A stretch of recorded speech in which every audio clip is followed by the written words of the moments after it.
Our story continues. Chapter 9.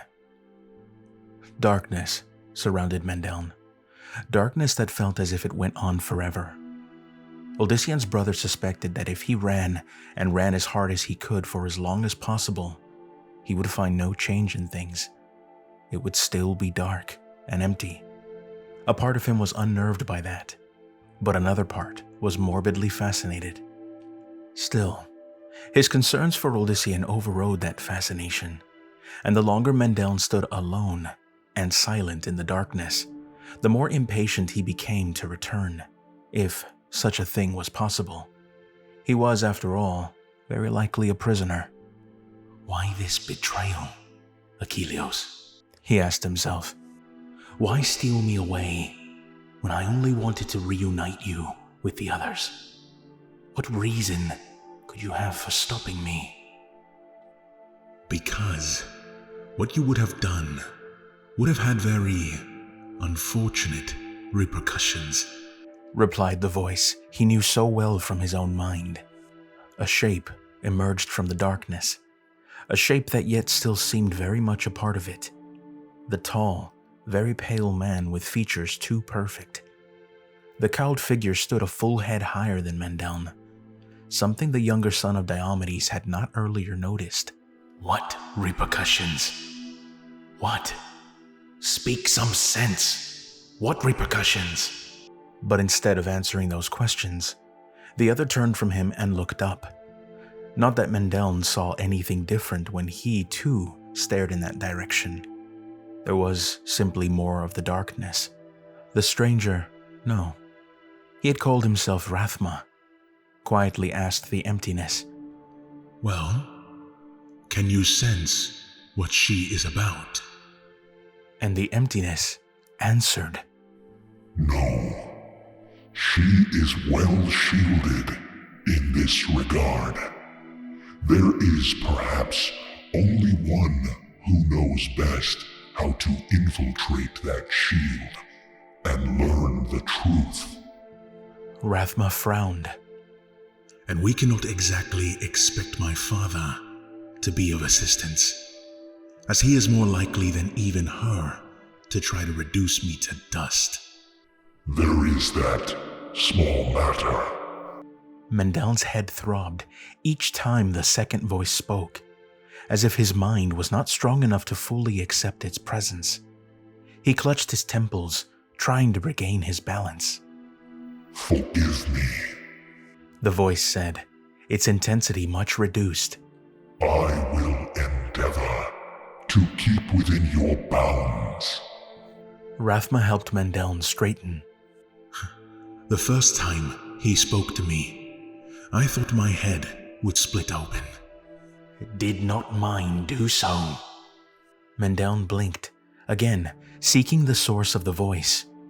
Who is it who speaks to us? I have heard him before too. To the darkness, he suddenly railed. Show yourself. I'd know all my captors. But we are not your captors, Rathma quietly returned. Hardly that, nor definitely your enemies. Not my friends, to be sure. Or else why take me from Odyssean's side, where I should always be? Because if you wish to be there for him, when you most need to be, you must be with us now. More riddles. Who are you, speaker in the shadows? Cease hiding from me. Rathma hissed. There can be no going on with explanations until he sees you, my friend, he said to the emptiness. But recall that he is mortal. He is not so much less than you, Rathma. I never said otherwise. Listening to the pair, Mendeln sensed how long they had clearly known one another. There was a bond here, as great as that between him and Odyssean. Know me then, Mendeln, Uldaelmed. the voice declared, keeping its intensity to a low booming in his head. Know me, as Rathma here does. And suddenly, there were stars in the darkness above. A blazing multitude of stars that swirled about as if caught up in a tempest. They filled the area above, to the point that Mendeln had to shield his eyes. At first, there seemed no rhyme or reason to their movements, but quickly they began to spread apart and settle into certain areas. As they did, Mendeln noticed that a shape began to form. A shape only half seen, yet seen enough to finally identify it. It was a creature of myth, a thing in fairy tales and stories, but never truth. Odyssean had cheerfully frightened Mendeln with tales of such when the latter had been a small child, and Mendeln had savored every story. But now to see such a giant, especially one composed of stars, Mendeln stood gaping and speechless. It was a dragon. A long, sinewy serpentine dragon beyond epic proportions. The dragon has chosen you. Those words, or ones very close to them, had been etched on the stone in the ghastly cemetery Mendeln had found himself in while staying in Partha. The dragon has chosen you. The celestial creature shifted its eyes, a startling array of smaller stars. Know me. It repeated. Know me as Tragul. The one who is forever. Added Rathma, almost blandly, despite the astounding spectacle. At least, that is one meaning. There are several. But Mendeln barely heard that, for as the dragon spoke, he constantly shifted, and in doing so, revealed a more stunning facet. Within each of the scales, the stars, Odyssean's brother beheld short glimpses of life. His life. There he was an infant, in his mother's arms. Mendeln cried out at the sight of her, the pain of her loss, of his entire family's loss, suddenly renewed.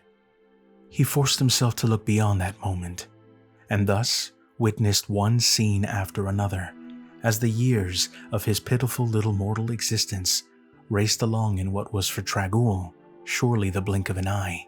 Trying to shake free of his feelings of insignificance, Mendeln beheld the fantastic entity as a whole, and in doing so, noticed that not only was his life displayed before him, but so were hundreds, no thousands more. We're all there, Mendeln realized.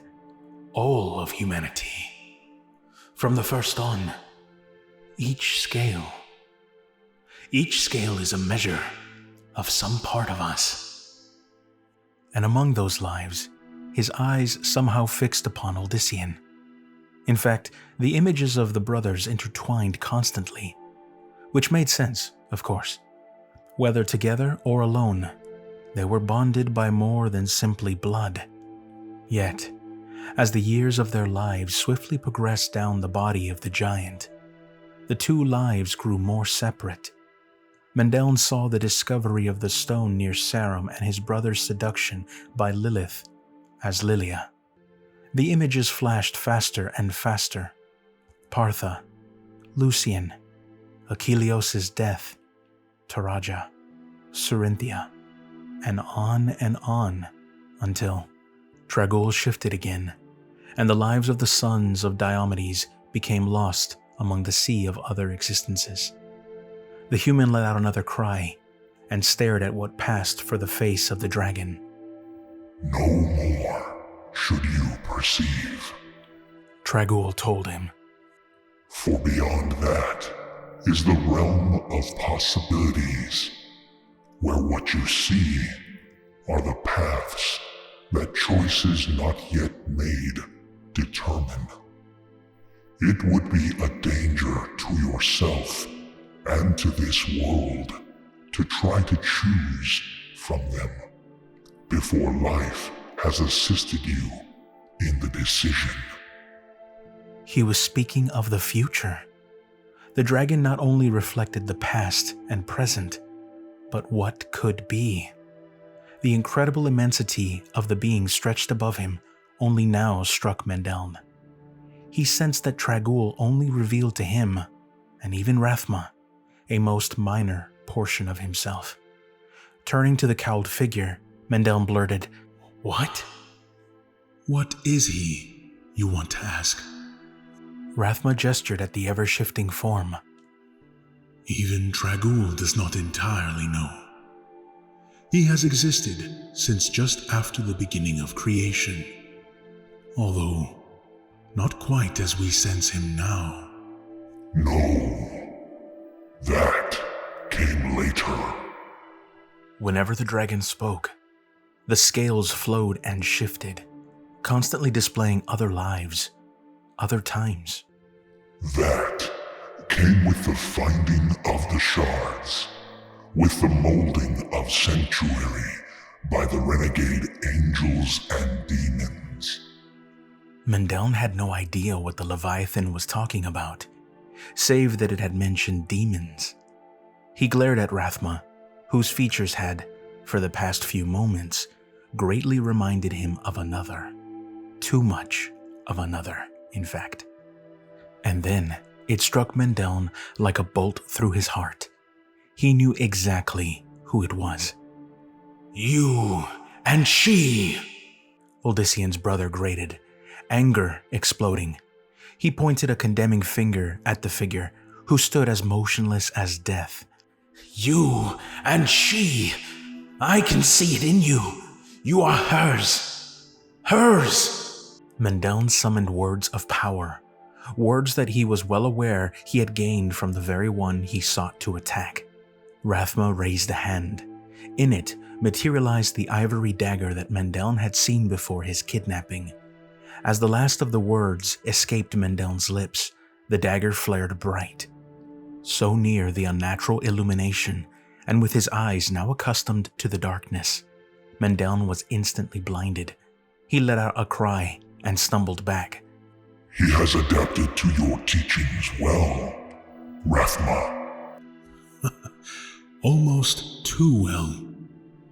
I was nearly too late, but his mind, his spirit, are not yet utterly in tune with the balance. Discovering yourself before the offspring of Lilith can be rather disconcerting. You must consider emotions, Rathma. Sometimes I believe you have taken my teachings too much to heart, my friend. Mendeln paid no mind to their discourse, his only concern recovering his sight. He continued stumbling back, somehow hoping to escape the demon before him. I am no demon. At least, not in the full sense, Mendeln Uldiomet, Rathma declared, again seeming to read his thoughts. Get out of my head! The cloaked figure began to coalesce before Odyssean's brother. We are beyond that, my student. You proved yourself receptive to what I offered that day when you were shown the stone near your village. The stone that was the first of your tests. Tests? For what? To see if I would become servant to a demon. Above, the stars abruptly shifted. Looking up, Mendeln thought that the face of Tragul seemed almost reproving. You are much too absolute at times, Rathma. Explain more. Tell him of his bloodline. Tell him about Lilith. I was going to. For the first time, there was a hint of emotion, irritation, in the cloaked figure's tone. You know I was. Eventually. More reshaping of the stars, more displaying of different lives, never the same ones. Always. Eventually. Rathma suddenly sighed. Yes. Perhaps I do hesitate, despite what I have said about the need for haste. To Odyssean's brother, he calmly explained, Mendeln, son of Diomedes, who himself was son of Turnus, who was the son of Hadassian. I tell you now that you are of my own blood, my own offspring, and thus in turn, the one you know as Lilith. And Inarius too, recall. He will know of Inarius soon enough. Rathma watched Mendeln closely, the dagger held ready, but there was neither a renewed attack or even protest from Mendeln. The skills he had gained through Rathma were enough to enable him to gauge the truth of the other's words. You do not lie, rasped Odyssean's brother.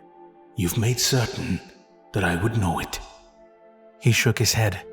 Odyssean and I, we are of her. As are so several others, the generations that have passed being of great number. And as I said, you are also of mine, Rathma pointed out, finally lowering the ivory blade. Which number far, far less. Mendeln sought to put this all together.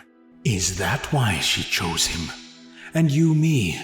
Because it was easier to play games with those closest to your infernal blood. Irritation once more crossed Rathma's face. But before he could speak, the stars once more briefly swirled, then reformed into Tragul. Peace. The dragon murmured as best he could. If Rathma can be called a demon, so too can you and every human. Theirs is where, in part, all of you come. But also, there are the angels to consider. And their role is no less significant in your creation. Demons and angels.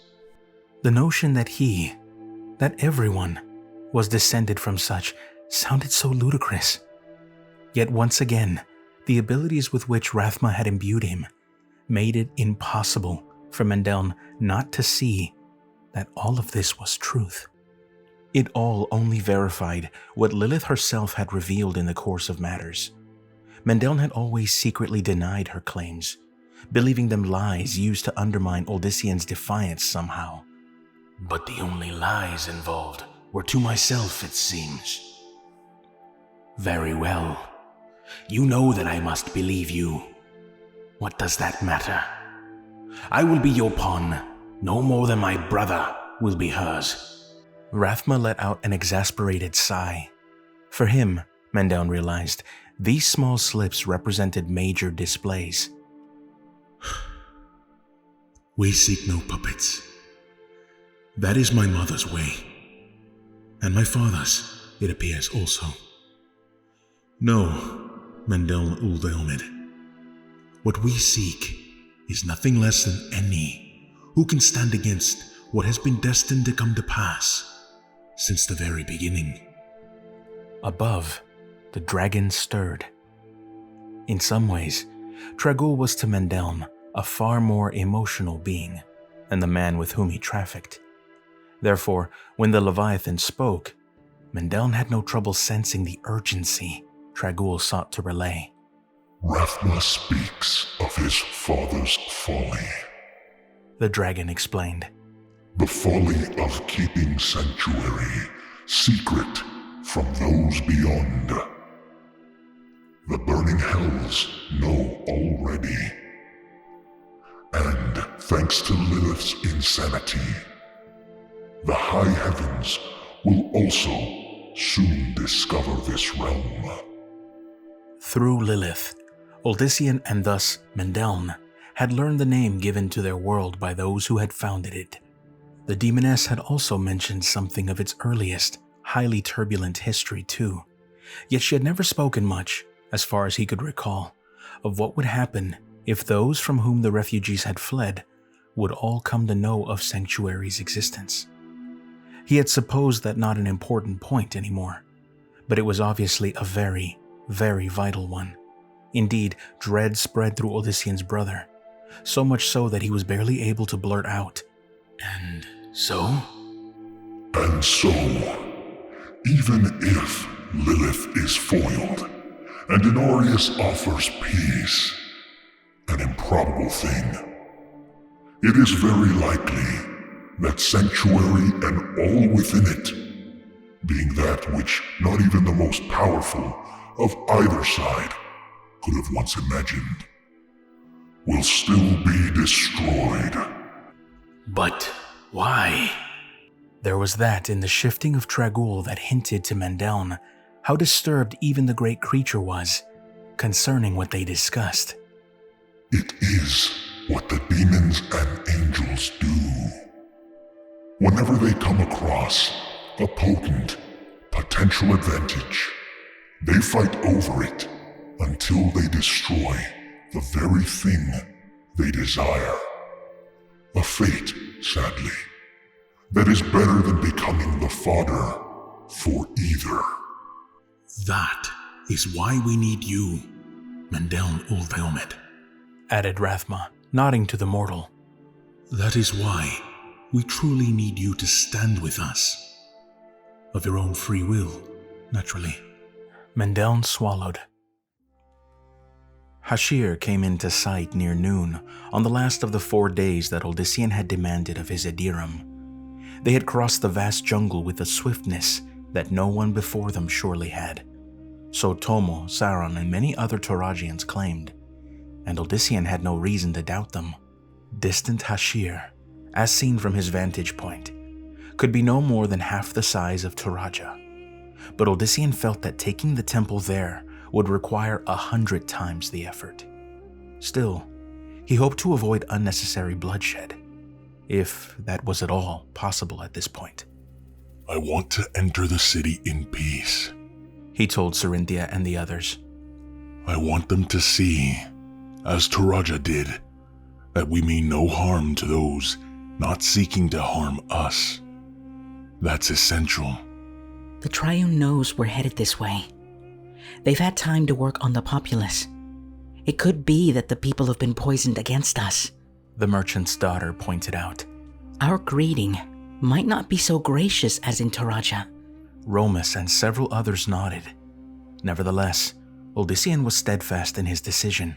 We're not the Triune, nor the Cathedral.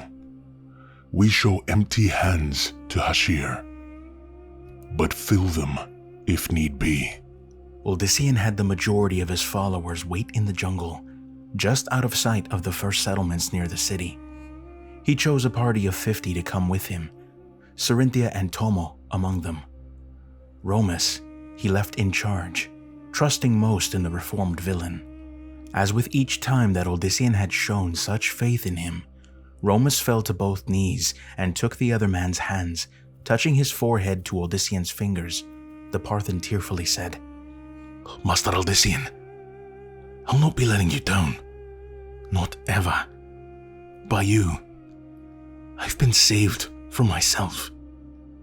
That's a greater gift than I've ever been given. You've earned what you have. Odyssean bade the Parthian to rise. If we're not back by tomorrow morning, you know what must be done.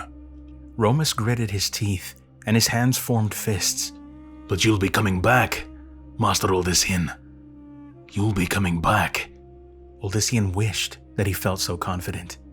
The closer that they had gotten to Hashir, the more he had considered leaving Cerinthia and everyone else in the jungle and merely walking into the city by himself. Then, if there was some plot afoot, at least none of the rest would be caught in it with him. But Odyssean knew that Cerinthia would never have allowed him to make her stay behind. Nor, for that matter, would the rest of his Edirum have permitted him to go without someone to watch his back. They were as possessive about his safety as he was about theirs, regardless of how much stronger Odyssean was than the whole of them combined.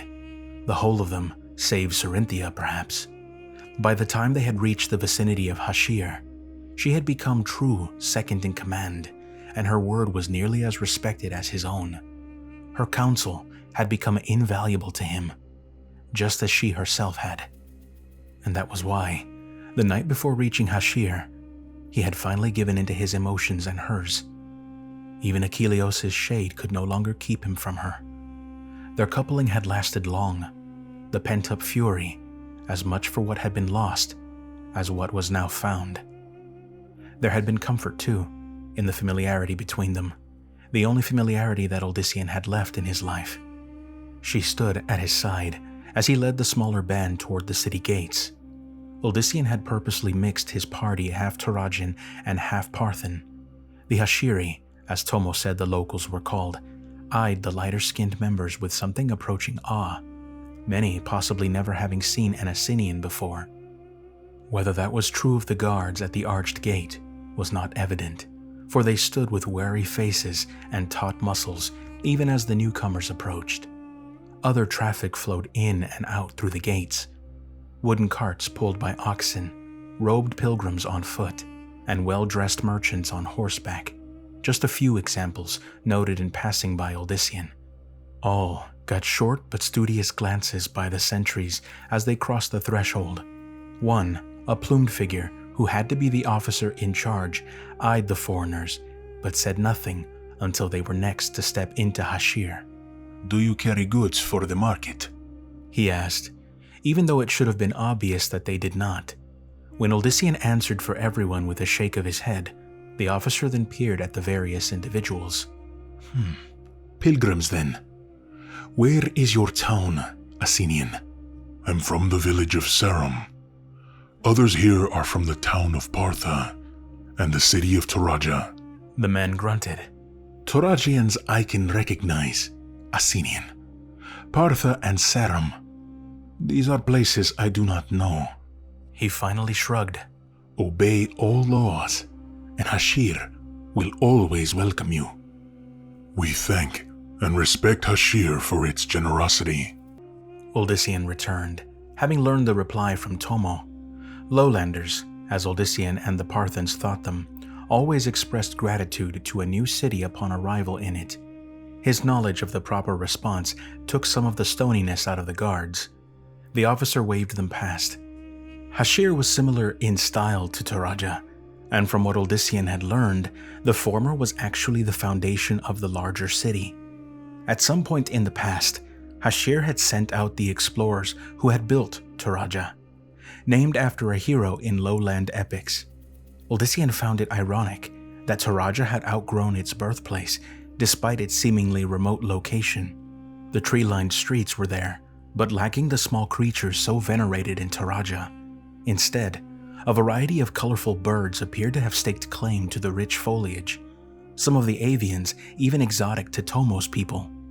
The Hashiri are said to bring back whatever beautiful birds they find on journeys, the better to color the skies of their home, the Tarajian explained wide-eyed. I always thought that was bragging of theirs, for Hashir now lives in Toraja's vast shadow. But such marvels! See that one? Odyssean had to admit that the birds made for a wonderful, ever-shifting tapestry. But the noise their combined voices made, not to mention the tremendous amount of residue they left in their wake, did not overly enamor him of them. Instead, they made him yearn once more for the soft sounds of the more singular songbirds back home. Their party continued to gather stares from the Hashiri, and among the men, Cerinthia was a noticeable choice of views. Odyssean felt a mild jealousy come over him. He managed to quell the desire, but constantly watched in case someone tried to become too familiar. The Hashiri were dressed very similar to the Tarajians, save that many wore silver sashes around their waists, and for the upper castes, nose rings of that very metal. There were other travelers as well, including a few yellow-skinned merchants from east of Kajan. With their narrow eyes and unreadable expressions, they seemed almost feline. The Parthans among his group were especially fascinated by them. Not that the Tarajians did not also express interest. The jungle lion was the patron symbol of Hashir. Stylized versions perched atop many a column or gateway. The artisans had given the lion a savage grin that reminded Odyssean too much of a demon, even though the stone creatures were supposed to be guardians against such. Then there came into sight that which made all else in Hashir fade from Odyssean's mind. Above the rounded buildings ahead loomed the familiar triple towers of the Triune. Odyssean wanted to go directly there, but striking at the temple would only alienate the citizenry against him, who so far appeared to not have been warned against them. The last meant that what had worked in Toraja could still work here after all. The market was an oval region, situated at the main thoroughfare in the city. Twin fountains set on opposing ends bubbled enthusiastically. Tents and carts filled the vicinity, their exotic wares even briefly taking some of Odyssean's attention from the temple. He finally spotted that for which he had been searching. In the center of the market was a raised stone platform, used for public gatherings and where even now would-be prophets preached to any who would listen. Most had audiences numbering only in the handfuls, if that much. "On the right," he told the others. "That'll be our spot." Even some of the ragged speakers paused as he neared. Although Odyssean was certain that it was due to his pale appearance, nothing more, he nodded politely at one who rewarded him with a sneer. The Adiram took up positions that Odyssean had arranged in advance. A few, such as Cerinthia, stood with him, while the rest became his initial audience. Odyssean had learned the last part from Toraja, where some of the preachers there had secretly supplied their own cohorts as converts, the better to attract others wondering what drew the crowd. He did not consider his choice having anything to do with fakery. The Adiram, after all, were true believers who had joined him because of his previous speeches. One or two locals drifted close even before he could clear his throat, no doubt merely interested in his foreignness. That suited Odyssean fine. Tomo and his cousin had done the same in their city, as had others. "My name is Odyssean," he began, his voice amplified by his powers. From every direction, heads turned toward him. Odyssean kept his voice even and friendly, one man to another. In his case, he knew it was more him than his speech-making that would attract people. "And I ask only that you listen for a moment." A few more Hashiri trickled in. The Adiram in the audience subtly shifted positions, enabling the locals to better view Odyssean. As more and more newcomers added themselves, his followers pulled back. They would speak to the listeners only if asked questions. Odyssean wanted his presence alone to be the reason anyone chose to gain the gift. He started to tell them about his simple life, and how he had been no greater a man than any of them.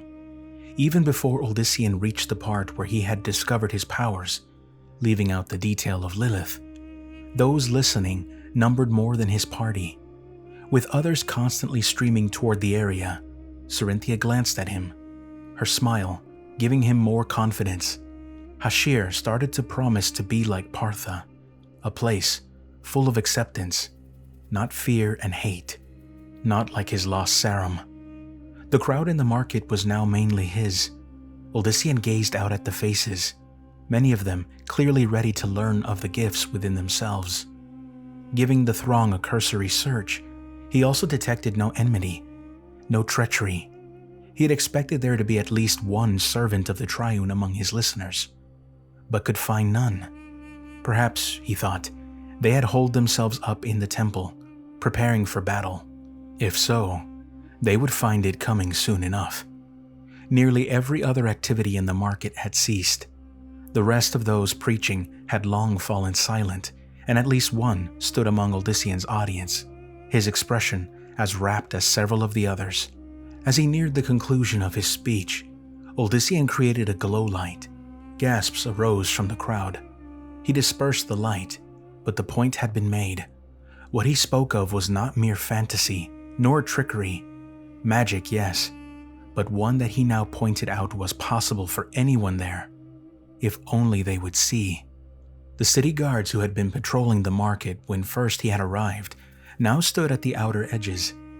They watched the proceedings with what were supposed to be disinterested faces, but Odyssean noted a couple who seemed caught up in his words. The others merely did their duties, and he saw no threat from them. Odyssean continued to keep watch out for the Triune, but they remained absent. At last, he finished, offering as he always did, to show any who desired what their potential might be. As expected, there was a moment of hesitation, and then the first brave soul, a young woman whose face was half concealed by a veil, stepped forward. Odyssean repeated the same steps he had with his converts in Partha and Taraja, and was not at all surprised when the woman gasped with delight and immediate understanding. Her reaction caused a sudden flow forward by most in the front of the throng. The Adiram, standing with Odyssean, moved to create some sort of order. Even then, he faced a sudden sea of outstretched hands, each supplicant wanting to be next. They all imagine it differently, Odyssean thought as he chose one. but they all see it the same once it's been awoken. No one looks at it as if it were a way to take advantage of others. He had wondered about that more than once. Was it because he was the messenger? If it had been someone like Malik, would the Adiram now be a force willingly embracing the evil of the temple? Odyssean could not believe that. As he greeted the man before him, he sensed nothing evil. Surely the gifts could never be tainted. But then Lilith, Malik, and Lucian had all thought otherwise. The crowd continued to swell. It was suddenly all Odyssean could do to concentrate on his efforts. People were clearly spreading the word, for there were more in front of him than there had been in all the market at the beginning. Not even Partha had shown such eagerness. There, it had taken the healing of a child. In Taraja, it had needed more. But with Hashiri, it was almost as if the populace had expected his coming. Odyssean choked back any sign of dismay. He quickly searched the crowd again, something that, with so many potential converts with which to deal, he had ceased doing. He found them immediately. They were mixed into the crowd, especially among the later arrivals. They had waited for his concentration to be pushed to the brink before joining. Peace warders. Without their uniforms to mark them, they were as any of the rest in the crowd. Once again, Odyssean had grown overconfident. He had dared the Triune to act, and they had obliged him. But getting assassins close and enabling them to succeed were two different matters. Odyssean easily picked out the foremost three. However, when he probed for weapons, Odyssean found none. Did they hope to strangle him? Why send unarmed men against him who could easily strike them down? Or could he? Doing so would make it appear that he was attacking simple pilgrims. He noted two more behind the three, 5 men, and still their purpose was unclear. They pushed as hard as possible to reach him, even though they had to assume that he now kept an eye on each. What was the Triune hoping to achieve? And suddenly, he knew. Odyssean pulled back from the eager supplicants. Even as he turned, with his mind he sought out Cerinthia. She was there, but not alone.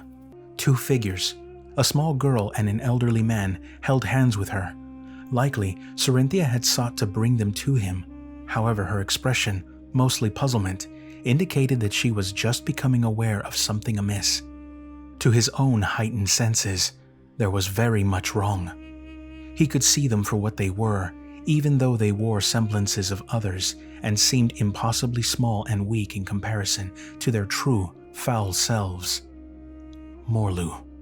Odyssean reached out for Cerinthia, his power simultaneously rising up to strike the disguised creatures.